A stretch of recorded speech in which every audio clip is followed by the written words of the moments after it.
Great man of India, Jamsetji Nusarwanji Tata, founder of India's greatest industrial organization, 1839 to 1904.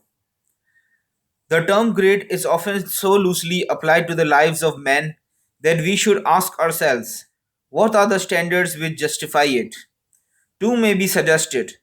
They are that to deserve this appellation, a man must have powerfully influenced for good the generation in which he lived, and that his work should endure after his death. There is yet another condition, rightly to be judged.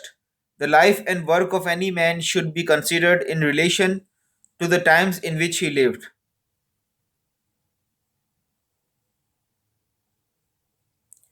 Gauged by these standards, none can question the right of Jamsetji Nasrwanji Tata to be included in the Indian Valhalla. Consider first the times in which he lived. Of all the races inhabiting India, the Parsis were quickest to appreciate the opportunities unfolded to the enterprising by the establishment of British rule.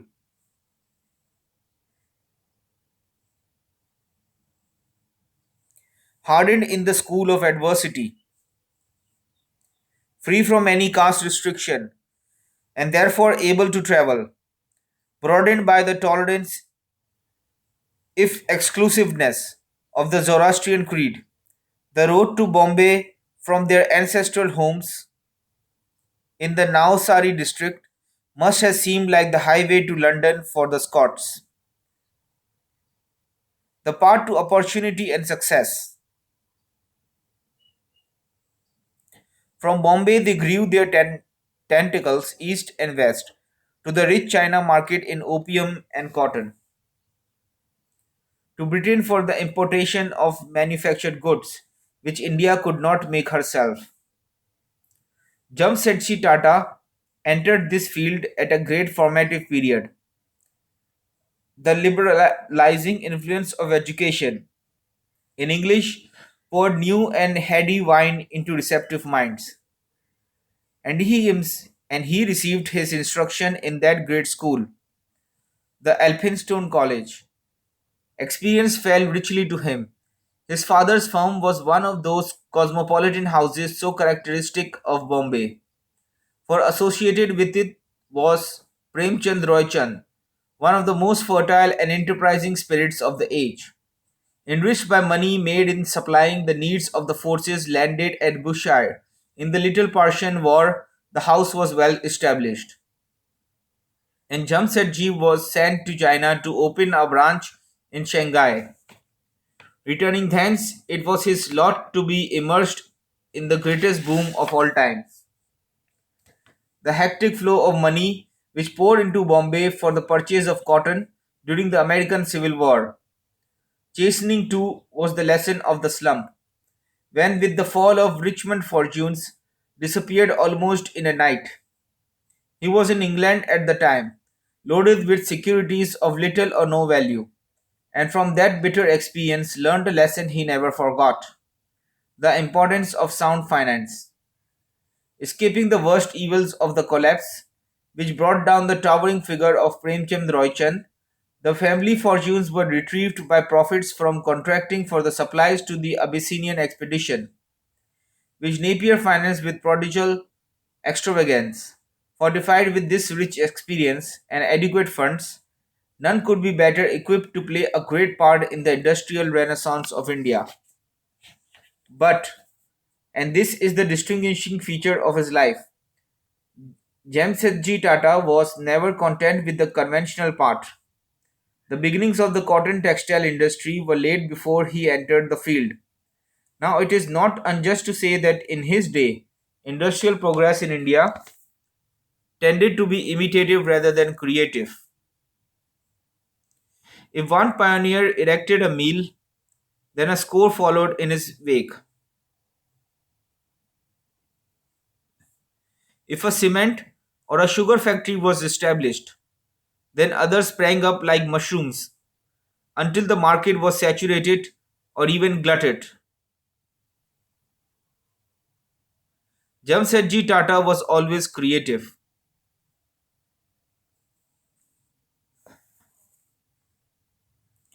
When his contemporaries were satisfied with producing low grade yarn for export to the China market and rough cloths for home consumption, he looked farther afield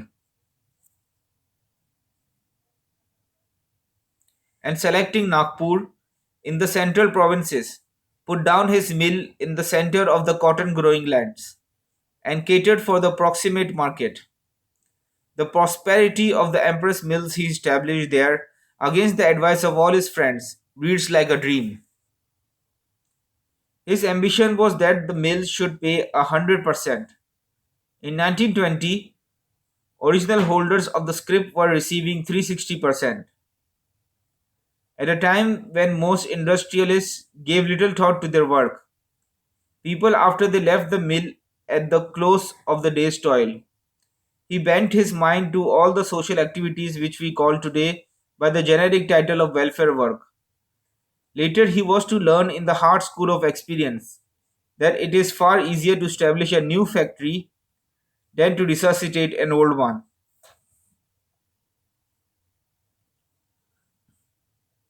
And the struggle to recreate the derelict mills he acquired at Kurla and in Ahmedabad took heavy toll of his energies. But he succeeded here as in everything else. The strain was so great that it possibly shortened his life.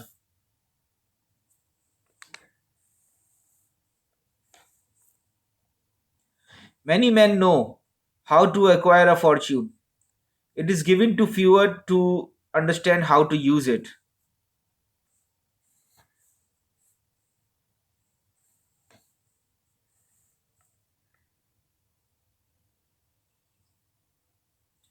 Money was never to Jamsetji Tata an end in itself. Money was never to Tata an end in itself. Not that he was indifferent to many things that wealth can bring. He loved travel. He was a splendid spender, although abstemious to the point of asceticism in the use of alcohol. He did not scorn the pleasures of the table. At a time when the successful Indian merchant of the day was well content to dwell in the family house in the overcrowded and not too healthy bazaar, he built himself an imposing mansion overlooking the breezy Maidan. It was not until plague fell upon the city that the great migration to the heights of Malabar and Kambala hills and the suburbs set in. He looked upon the decaying silk industries of Mysore and brought Japanese experts to put them on modern lines.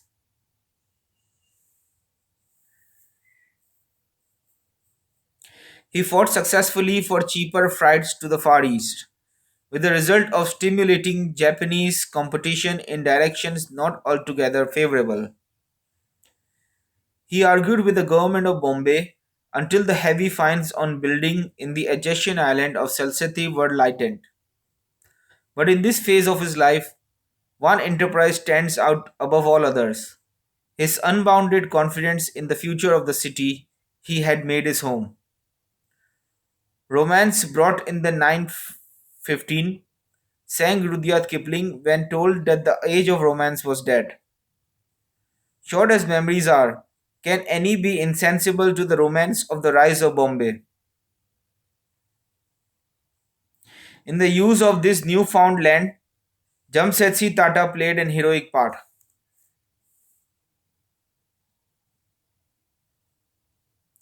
Wherever land could be had, he bought it. He acquired, for instance, the greater part of the adjacent island of Trombay, with a view to making it a garden suburb. He would have reclaimed the tidal creek which separates Bombay Island from Salsette if he could have come to terms with the government. He cast his restless eye on the sea girt spit of land open to the western winds at Juhu and would have made it an ordered Brighton. Instead of the higgledy-piggledy collection of bungalows and shacks it is today, when new sites were available from the reclamations of the Port Trust and the land thrown upon the market by the creation of the Improvement Trust, many investors held aloof, afraid of the terms of the new leases. Not so Tata. He acquired and built in every part of the island. And when a friend casually remarked that Bombay was without a first class hotel, he growled in his deep toned voice, I will build one.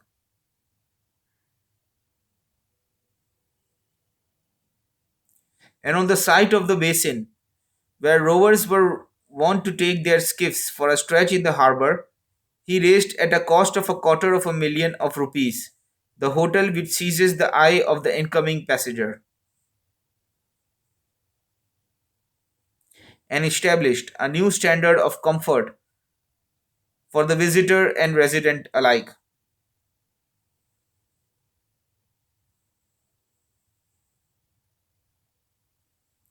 Yet, embracing and beneficial as these activities were, they seem to me to be no more than the prelude to his great constructive work. Secure in possession of an ample fortune, with a big income from the Empress and other cotton mills, he bent his mind to three major schemes, though they came to fruition after his death. His was the inspiration, his the pioneer work.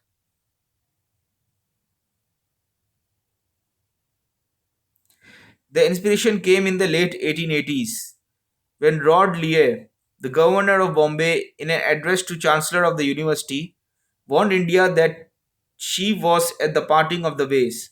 Higher education could no longer develop if the universities remained purely examining bodies. It was imperative to evolve a teaching university. They were lead they were laid to meet the immediate needs of the hour, the provision of educated and efficient administrative services, and they discharged that role admirably. The fault, if fault it was, lay in the fact that they became stereotyped, that when this need was fully satisfied, and India was hungry for scientific and vocational training, the colleges and universities continued to concentrate on a literary education, producing a growing class of graduates for whom there was no economic outlet. Lord Rear's words fell on receptive ears, and Tata decided to fill the gap. One of his dominant characteristics was his judgment of man, as he brought Bezonji Dadabhai, a good superintendent on the railways,